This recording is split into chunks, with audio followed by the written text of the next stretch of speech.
যুদ্ধ কি অনিবার্য? কাশ্মীরে রক্ত ঝরতেই দুই দেশের মধ্যে উত্তেজনা ছুঁয়ে ফেলেছে সীমান্ত। আর ঠিক এমন সময়ই পাকিস্তানের সেনাবাহিনী দিল এক ভয়ঙ্কর হুঁশিয়ারি, যুদ্ধ চাপিয়ে দিলে এমন জবাব দেব যা ভারত কোনোদিন দেখেনি। হ্যাঁ, কাশ্মীরের পহেলগামে ভয়াবহ সেই হামলার পর একরকম টলতে শুরু করেছে উপমহাদেশ। সেই হামলায় প্রাণ গেছে ২৬ জন নিরীহ মানুষের।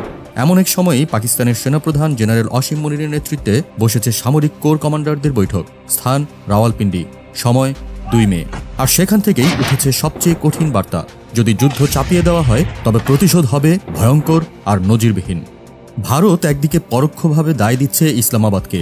ইতিমধ্যে তারা স্থগিত করেছে সিন্ধু পানি চুক্তি, বাতিল করেছে পাকিস্তানিদের ভিসা, বন্ধ হয়ে গেছে ওয়াঘা আটরি সীমান্ত। এর পাল্টা জবাবে পাকিস্তানও নিচ্ছে পদক্ষেপ। তারা বলছে এই হামলার সঙ্গে তাদের কোনো সম্পৃক্ততা নেই, আর তাই তারা চাচ্ছে বিশ্বাসযোগ্য ও স্বচ্ছ আন্তর্জাতিক তদন্ত।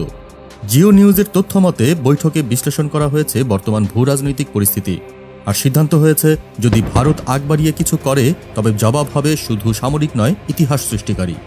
এদিকে পাকিস্তানের প্রশাসন ব্যতিক্রমী প্রস্তুতি নিচ্ছে সীমান্তে। নিয়ন্ত্রণ রেখার কাছাকাছি ১৩টি নির্বাচনী এলাকায় ২ মাসের খাবার মজুতের নির্দেশ দেওয়া হয়েছে। জরুরি খাদ্য সহায়তার জন্য গঠন করা হয়েছে ১০০ কোটি রুপির তহবিল।